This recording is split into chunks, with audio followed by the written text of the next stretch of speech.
Halo semua, kita saat ini akan memulai kuliah daring ya tentang aljabar abstrak. Ini merupakan lanjutan dari mata kuliah struktur aljabar. Pada kuliah aljabar abstrak ini kita akan bicara tentang ring suku banyak atau polinom ya. Kemudian kita akan belajar lagi tentang daerah ideal utama dan daerah Euclid ya. Tentu sebelum mempelajari ini disarankan untuk mengikuti kuliah online struktur aljabar terlebih dahulu ya. Ada di channel saya. Oke, beberapa materi penting di struktur aljabar yang wajib diketahui adalah tentang ring ideal dan ring faktor ya. Kemudian juga homomorfisme ring. Kemudian juga perlu memahami definisi dan beberapa sifat dari daerah integral, lapangan, dan lapangan hasil bagi. Oke, buku yang kita gunakan adalah teori ring dan modul. Ini buatan dosen UGM ya, Bu Sri Wahyuni dan Bu Indah dan kawan-kawan. Oke, di buku ini kita pelajari hanya bab 4 dan bab 5 ya. Untuk itu perlu kita pelajari 3 bab di awal. Ini ada di kuliah struktur aljabar di channel saya ini. Oke. Nah, sebelum itu saya akan coba mengulang dulu ya beberapa materi di struktur aljabar untuk sekedar pengingat. Tentang ring ya atau gelanggang ini sudah kita pelajari di kuliah struktur aljabar, bahwa gelanggang itu adalah sistem matematika dengan dua buah operasi. Kita namakan tambah dan kali ya. Ini tambah dan kali ini bukan tambah kali yang biasa kita kenal ya. Ini sekedar simbol saja gitu ya. Ini harus memenuhi beberapa sifat ya. Yang pertama, terhadap operasi tambah dia grup komutatif, kemudian terhadap operasi kali dia asosiatif, dan terhadap operasi kombinasi ya jumlah dan kali dia berlaku sifat distributif kiri dan distributif kanan. Dalam buku ini ring tidak diwajibkan punya unsur kesatuan ya, jadi kita mengikuti definisi yang dibawa oleh buku ini. Kemudian ring ini kalau terhadap operasi kali dia memenuhi sifat komutatif, kita katakan namanya ring komutatif ya, atau gelanggang komutatif. Nah, kalau dia memiliki unsur kesatuan, kita katakan dia ring dengan unsur kesatuan.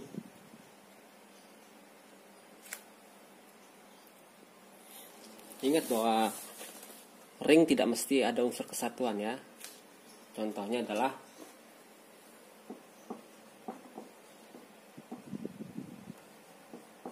kalau R-nya adalah himpunan bilangan bulat genap ya, dengan operasi tambah dan kali yang biasa. Dia memenuhi sifat ring ya. Terhadap tambah dia merupakan grup komutatif. Terhadap operasi kali dia asosiatif. Demikian juga berlaku distributif kiri dan distributif kanan.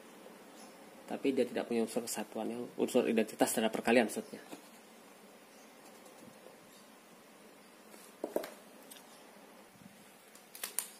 Yang menarik adalah unsur kesatuan terhadap operasi kali dan tambahnya itu bisa jadi sama ya, bisa jadi tidak sama. Dan dia sama jika dan hanya jika R-nya itu adalah himpunan 0 saja ya. Ring 0. Jadi tidak ada unsur lain selain unsur 0, maka otomatis identitas penjumlahan dan identitas perkalian, atau kita katakan unsur 0 dan unsur 1 ya, itu sama. Tapi kalau lebih dari 1 maka pasti berbeda.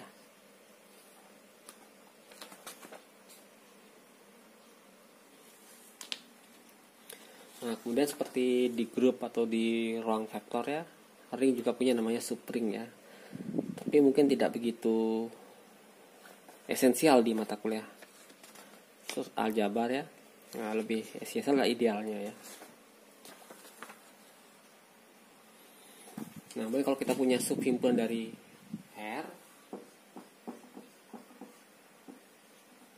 ini dikatakan ideal.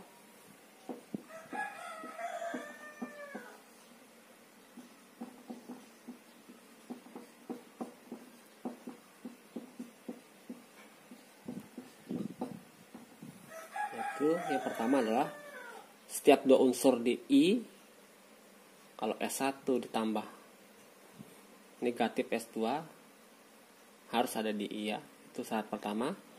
Syarat kedua artinya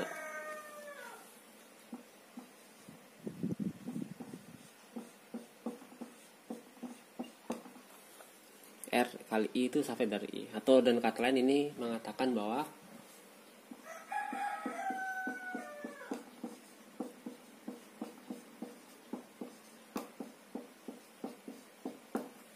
jadi setiap anggota I kalau dikalikan unsur apapun di R ya, hasilnya tetap di I ya. Kalau dia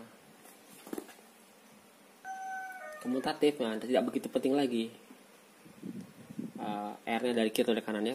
Kalau tidak komutatif, maka kita akan mengenal istilah ideal kiri dan ideal kanan. Nah, ideal kiri itu kalau R-nya di sebelah kiri ya, sementara ideal kanan kalau R-nya sebelah kanan. Pada mata kuliah ini mungkin kebanyakan kita akan belajar tentang yang komutatif aja. Kemudian kalau kita punya ideal, maka kita bisa mendefinisikan namanya ring faktor atau gelanggang faktor, atau mungkin kadang gelanggang quotient ya. Ya, intinya adalah koset ya.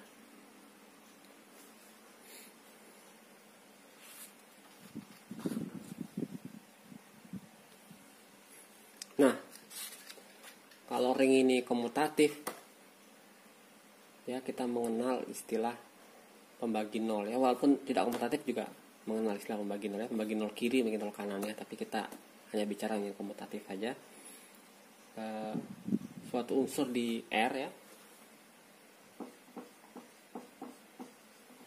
itu dikatakan pembagi nol ya.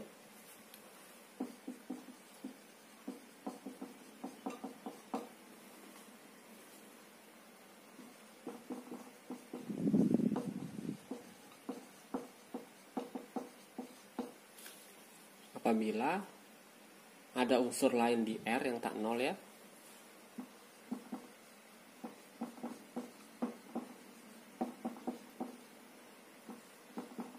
Tentu P-nya nggak boleh nol ya. Sehingga P dikali Q hasilnya harus sama dengan nol. Nah, ini adalah pembagi nol ya.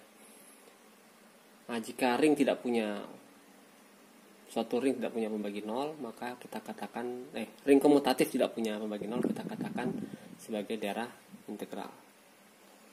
Oke, udah saya tulis ya, jika R tidak punya pembagi nol, R disebut daerah integral. Kenapa nama daerah integral? Cerita panjangnya kalian bisa cek di video saya tentang daerah integral pada kuliah daring. Oke, mungkin yang saya terlupa sampaikan adalah bahwa untuk mendefinisikan daerah integral maka dia harus ada unsur kesatuannya.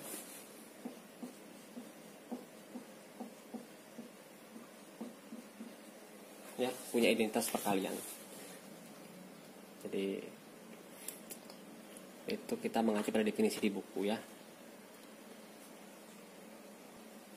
Hal menarik pada daerah integral lainnya adalah bahwa berlaku hukum pematalan ya. Jadi kalau AB sama dengan AC, maka berakibat B sama dengan C. Ingat di bilangan bulat, di ring bilangan bulat ya, ini istilahnya di bilangan bulat ini berlaku ya. Mungkin perlu ditambah, lupa saya tambahkan bahwa A nya tidak boleh nol ya. Jadi hukum pembatalan ini di daerah integral pasti berlaku. Contohnya di bilangan bulat ya. Nah, tapi kalau kita punya gelanggang matriks atau ring matriks ini belum tentu berlaku ya, tidak berlaku gitu ya, karena ini belum tentu terjadi ya. Kalau AB sama dengan AC belum tentu B sama dengan C kalau di matriks. Atau mungkin di gelanggang bilangan bulat modulo atau ring modulo ya, di Z6 misal, kan 2 kali 3 sama dengan di Z6 tadi ya, Z6 2 kali 3 akan sama dengan 4 kali 3, sama-sama 0 ya. Nah, istilah lain di gelanggang adalah lapangan ya. Jadi kalau kita punya ring komutatif dengan unsur kesatuan ya, itu kita katakan lapangan jika setiap unsur tak nolnya punya inverse ya.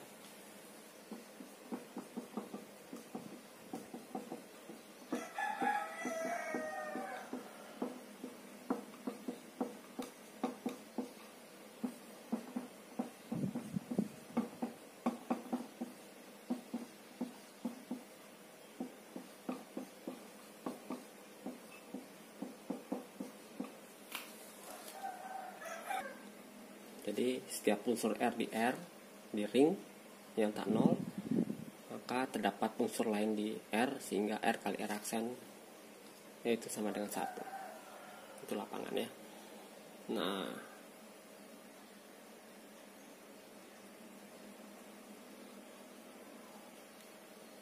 kita tahu bahwa pada kelas aljabar bahwa lapangan pasti suatu dari integral ya, tapi tidak sebaliknya. Contohnya bilangan bulat adalah dari integral tapi bukan lapangannya karena tidak punya inverse. Contohnya 2 ya. Tapi kalau dia ringnya berhingga, lapangan dengan dari integral itu adalah 2 hal yang sama ya, ekivalen. Oke, beberapa ideal penting pada gelanggang adalah ideal prima dan ideal maksimal ya. Ideal prima apabila kita punya 2 buah elemen dikalikan hasil ada di I, maka mesti salah satu ada di I ya. Kemudian ideal maksimal apabila tidak ada ideal J yang diantara ideal I dan ideal M ya, yang memuat I dan dimuat M ya, tapi tidak sama gitu, I tidak sama dengan J tidak sama dengan M, tidak ada seperti itu. Oke, ada satu istilah lagi yang penting di mata kuliah ini, yaitu istilahnya homomorfisme ya. Pemetaan dari R ke S dikatakan homomorfisme gelanggang apabila memenuhi 2 buah sifat nih ya, mengawetkan operasi tambah dan mengawetkan operasi kali. Intinya ya dijumlahkan dulu baru dipetakan akan sama dengan dipetakan masing-masing dulu baru dijumlahkan ya. Demikian juga dengan perkalian ya, dikalikan dulu baru dipetakan akan sama dengan dipetakan masing-masing dulu baru dikalikan. Nah, seperti pada pemetaan linear lainnya atau homomorfisme lainnya ya, kita mengenal istilah monomorfisme dan epimorfisme ya. Jadi pemetaan ini homomorfisme ini kalau bersifat satu-satu kita katakan monomorfisme, dan kalau bersifat pada kita katakan epimorfisme ya. Kalau bersifat keduanya itu dikatakan isomorfisme. Nah, yang menarik dari isomorfisme adalah kalau 2 buah ring itu ada pemetaan, ada suatu isomorfisme dari ring R ke S, maka dikatakan ring R dan ring S itu isomorf ya. Artinya sama secara struktur ya. Maksudnya gimana? Kalau R-nya komutatif otomatis S-nya komutatif ya. Atau S-nya komutatif otomatis R-nya juga komutatif. Seperti itu. Jadi karena strukturnya udah sama, kita mungkin cukup mempelajari salah satu aja, karena sifat yang kita dapat di sifat struktur yang kita dapat di R akan kita peroleh juga di S ya, walaupun mungkin objeknya berbeda tapi kita katakan sama saja. Kemudian yang menarik lagi adalah suatu gelanggang R atau ring R dikatakan bisa disisipkan di ring S apabila kita bisa menemukan suatu monomorfisme dari R ke S ya. Nah, gampangnya gimana? Jadi kalau kita punya ring R dan ring S, maka kalau dia suatu monomorfisme maka kita bisa katakan seperti itu. Jadi peta dari image ya, atau image dari R, image dari pemetaannya akan merupakan subset dari S ya. Lebih detail lagi merupakan ideal dari S ya. Nah, contohnya kalau kita bilangan bulat dengan bilangan real ya.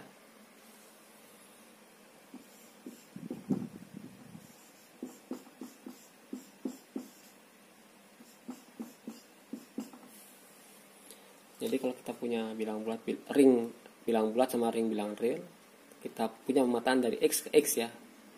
Ini jelas monomorisme ya. Jadi bisa dikatakan bahwa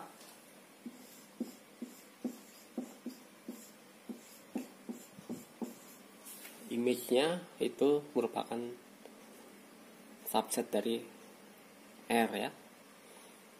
Nah, sebenarnya ini ingin mengatakan bahwa bilangan bulat itu ada di bilangan real ya, bagian dari bilangan real ya. Jadi karena bilangan real pasti memuat bilangan bulat ya, persisnya ya. Tapi ini karena kebetulan Z itu subset dari R ya. Pada umumnya kalau kita punya ring R atau S ya, objeknya benar-benar berbeda ya, maka belum tidak jamin bahwa R itu ada subset dari S ya. Tapi ini bisa disebut, artinya mirip seperti bilangan bulat ya, dengan bilangan real, bahwa bilangan bulat itu bisa dianggap bagian dari bilangan real. Nah, sama dengan R dengan S ini, artinya ring R itu bisa dianggap bagian dari ring S ya. Lebih menariknya lagi adalah kalau R-nya ini kita ganti dengan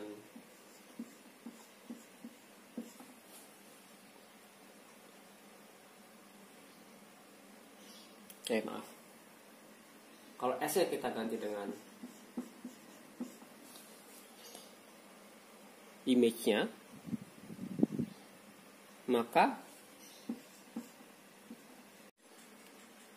masih tentang disisipkan ya. Jadi kalau kita punya RS ring dan R bisa disisipkan di R, intinya terdapat T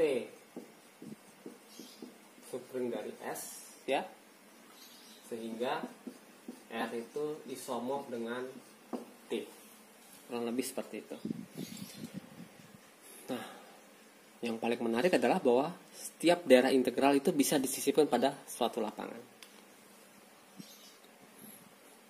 Tadi pada contoh kita lihat bahwa bilangan bulat tuh daerah integral bisa disisipkan pada suatu lapangan bilangan real. Ya.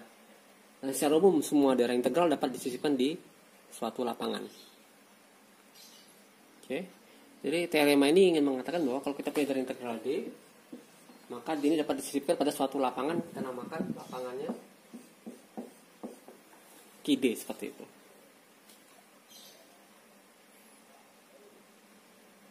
Contohnya tadi adalah bilangan daerah integral Z ke lapangan R ya. Tidak perlu harus. Oke, kita akan coba membuat atau membentuk lapangan dari suatu daerah integral ya. Istilahnya ini adalah pembentukan lapangan hasil bagi ya. Kenapa hasil bagi? Karena emang ini berdasarkan perluasan dari bilangan bulat ke bilangan rasional. Ya, kalau di bilangan rasional kita mengenal bahwa ya 1/2 sama dengan 2/4 sama dengan 3/6 dan seterusnya ya. Tapi kita bahwa 1/2 sama dengan 2/4 ini jika dan jika seperti itu ya. Secara umum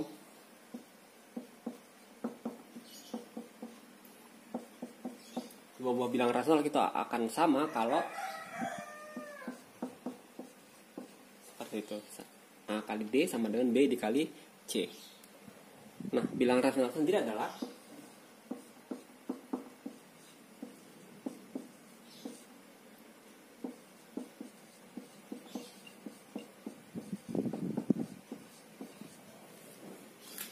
bilangan yang dibangun oleh perbandingan dua buah bilangan bulat ya. Atau mungkin biar lebih mudah ini saya ganti ya. jadi Z bintang. Artinya dengan membuang unsur nolnya.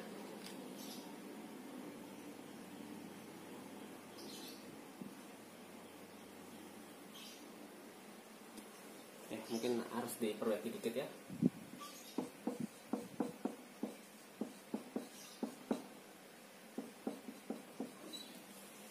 Seperti itu. Jadi A-nya masih boleh 0 ya.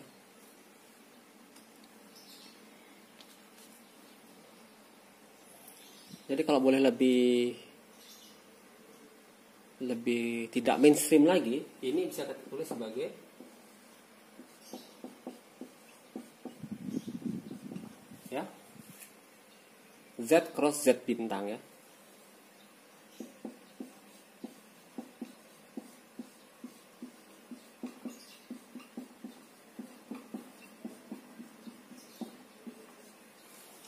Seperti itu ya.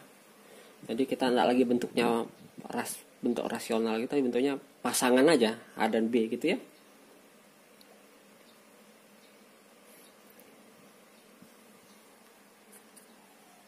Nah, kemudian kita definisikan yang namanya relasi ekivalen di Z cross Z bintang ini ya. Jadi relasi ekivalen dua buah unsur di sini dikatakan berelasi kalau ya mirip seperti ini ya.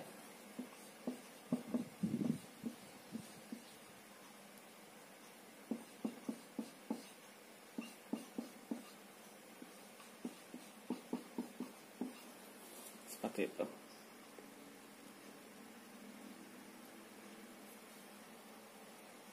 Oke, mungkin tugas kalian di rumah adalah membuktikan bahwa relasi ini adalah relasi ekivalen ya, artinya berlaku sifat reflektif, simetris dan transitif ya kalau nggak salah.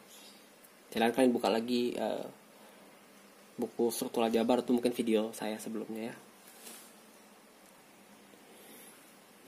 Jadi sebenarnya kalau kita bicara bilangan rasional yang diperluas dari bilangan bulat ini, sebenarnya 1/2 itu bukan angka ya.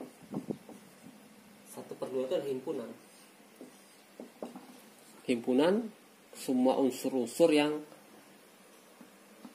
membentuk yang berelasi ya, isinya berelasi ya. Kita kalau kita punya relasi ekivalen, kita bisa membentuk sebuah partisi ya. Dan ini partisi pertama ya, semua unsur di himpunan ini selalu berelasi dengan setengah ya. Contohnya 2/4, 3/6 dan seterusnya ya. Itu ada di sini. Nah, setengah ini adalah wakil dari koset ini ya, partisi ini. Nah, tentu bisa juga dipakai wakilnya 2/4, 3/6 ya, bebas. Atau min 2/4 juga boleh. Tapi mungkin yang lebih umum aja kita pilih yang paling sederhana ya, 1/2 dan yang tidak negatif. Nah, perluasan bilangan bulat menjadi bilangan rasional ini adalah motivasi atau inspirasi dari teorema ini, bahwa setiap dari integral dapat disimpan di suatu lapangan ya. Intinya bagaimana? Kalau kita punya D dari integral, kita akan bentuk himpunan baru ya, mirip dengan bilangan bulat ke bilangan rasional tadi.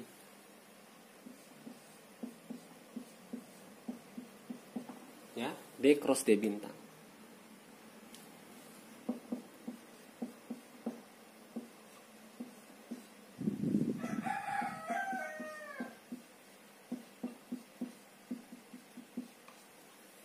Jadi pasangan unsur di D dan D bintang seperti itu. Ya, beda D bintang tidak muat unsur nolnya aja ya. Nah, kemudian di sini kita membentuk suatu relasi ekivalen lagi ya, seperti di bilangan rasional tadi.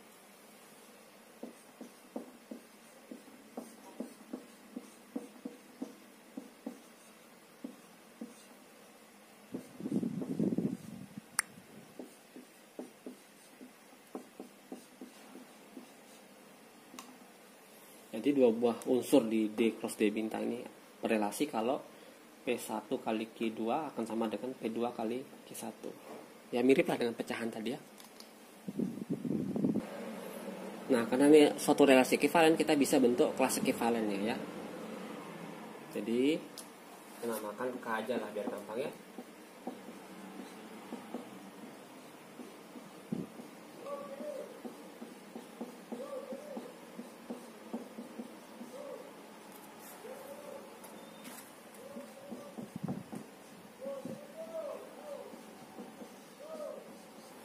Ya, jadi KAB ini adalah kelas ekivalen yang memuat AB. Artinya semua unsur di sini adalah unsur-unsur di D cross D bintang, di mana unsur itu berelasi dengan AB ya.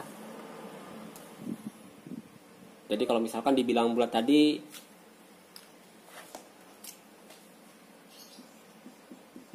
setengah ya, 1/2, maka isinya adalah, atau saya tulis 1/2 saja ya, maka isinya adalah 2/4, 3/6, dan seterusnya ya. Karena ini masih semua berrelasi dengan 2 ya. 1/4 sama dengan 2/2, atau 1/6 sama dengan 2/3 ya. Seperti itu kurang lebih ya isinya. Ya, kelas-kelas ekivalen ini membentuk partisi. Oke. Kemudian kita definisikan himpunan baru ya. Oke.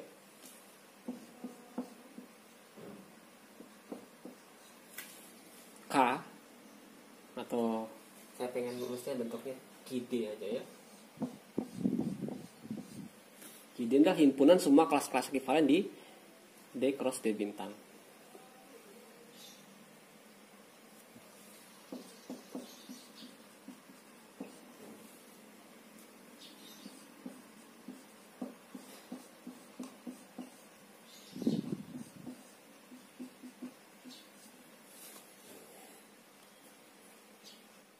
Oke, gampangnya apa ya KD ini? Jadi gini, kalau kita punya bilangan rasional tadi,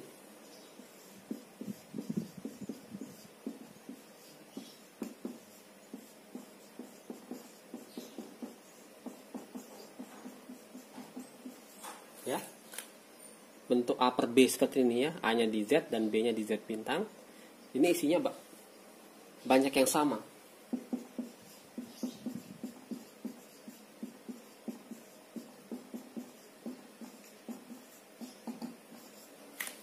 Ya, kita lihat bahwa ini sama, dan jumlahnya ada tak hingga buah ya. Itu pemborosan penulisan ya kalau kita tulis pakai spidol. Tapi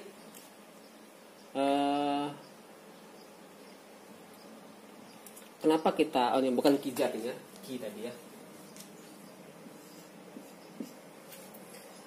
Nah, kalau kita bentuk seperti ini ya,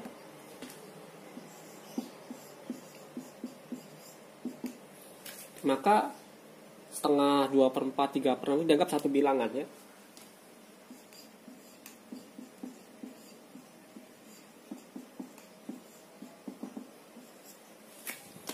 Seperti itu.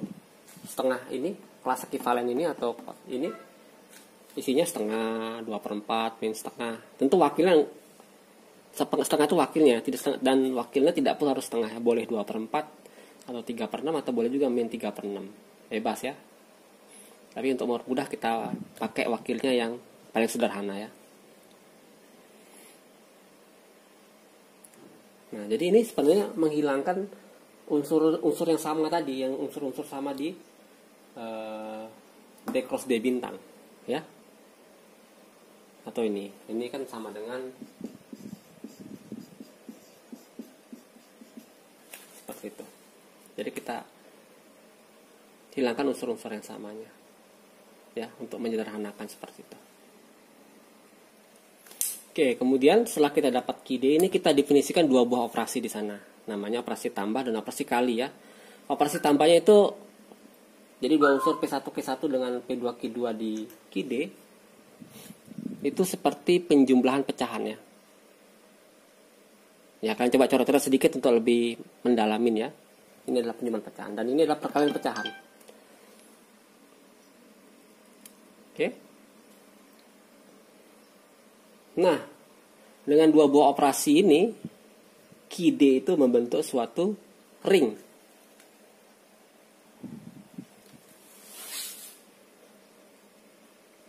Oke, jadi Ki D dengan operasi tambah dan kali itu membentuk suatu ring. Dan yang menariknya adalah ringnya komutatif ya. Kenapa? Karena ini bisa ditukar, P1 Q2 dan Q1 Q2 bisa ditukar. Ya, bisa ditukar. Jadi ini ditukar juga gak masalah. Kenapa bisa ditukar? Karena P1 P2 Q1 Q2 itu ada di daerah integral. Daerah integral komutatif terhadap perkalian ya. Akibatnya dia akan jadi ring komutatif ya. Dan pasti punya unsur kesatuan. Ya. Karena dari integral itu punya unsur kesatuan, maka unsur kesatuannya adalah 1,1. Ya 1 kalau dibilangan bulat, bilang rasional ya. Punya inverse? Bagaimana? Apakah punya inverse? Jawabannya punya. Ya. Dengan kalau P1 Q1 inverse-nya adalah Q1 P1 gitu ya. Tentu unsur tak nolnya maksudnya punya inverse ya. Kalau tak nol maka P1 otomatis tidak ya P1 dan Q1 tidak mungkin nol dua-duanya ya. Jadi bisa ditukar. Ya. Ingat karena unsur yang sebelah kanan ini harus tidak boleh nol ya. Tapi kalau unsur tak nol kita ambil dari Ki D, oke, akibatnya dua-duanya tidak mungkin nol. Atau mungkin apa? Kenapa nggak salah satu aja kan tidak nol juga? Iya benar juga, tapi kan Q1 udah jelas anggota D bintang ya, tidak mungkin nol ya. Jadi satu-satunya yang boleh tidak nol adalah kalau Q1-nya juga tidak nol. Oke, jadi inverse P1 P1 adalah Q1 P1. Oke, nah, gampangnya itu membentuk sebuah lapangan jadinya.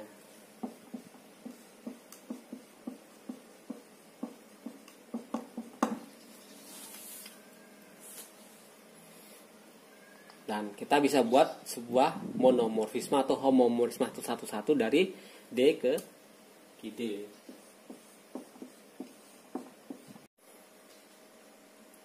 Oke, Ki D ini untuk kedepannya kita katakan sebagai ring hasil bagi ya. Jadi kalau Ki D artinya ring hasil bagi dari daerah integral D seperti itu. Nah, mungkin satu hal lagi definisi ya. Kalau kita punya ring ya. Jadi kalau kita punya ring dengan unsur kesatuan R, subset dari RA yaitu dikatakan himpunan yang tertutup secara multiplikatif atau multiplikatif closed apabila satunya itu ada di A dan kemudian A1 kali A2 itu ada di A. Kalau A1 dengan 2-nya ada di A ya. Jadi perkaliannya tetap ada di A seperti itu. Ya, contohnya tadi kalau kita bicara ring hasil bagi tadi ya. Kalau bilangan bulat dengan bilangan rasional maka Z bintangnya adalah yang bentuknya seperti A ya. Satunya ada di sana dan perkaliannya tetap ada di Z bintang ya.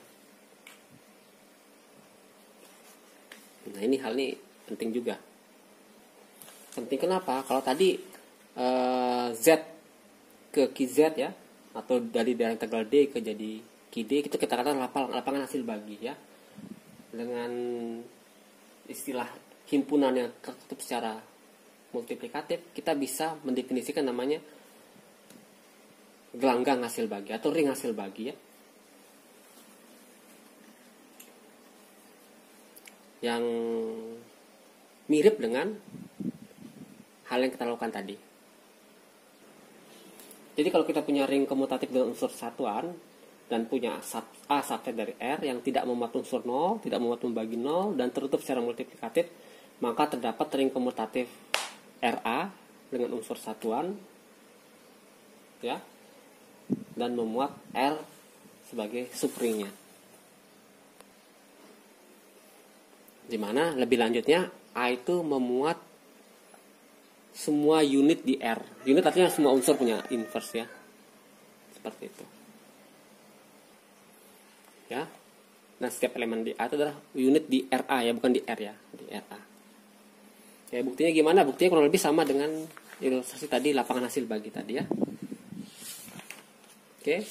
Nah, karena setiap elemen di A adalah unit di RA, oke, maka setiap unsur di RA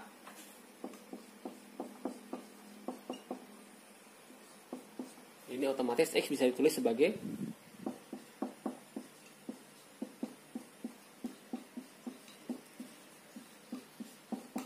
seperti itu ya. Jadi setiap unsur di RA itu bisa ditulis sebagai perkalian unsur di R dengan unsur di A. Oke, kalau lihat lapangan hasil bagi tadi bilang bulat ya.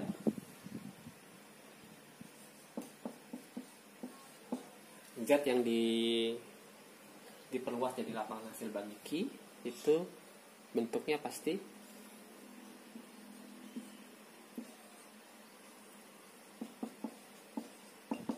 seperti itu ya, AB atau AB inverse seperti itu ya. Oke. Nah, kita lihat bahwa ini A-nya adalah Z bintang ya, atau dengan kata lain penyebutnya ya, A nya itu penyebut.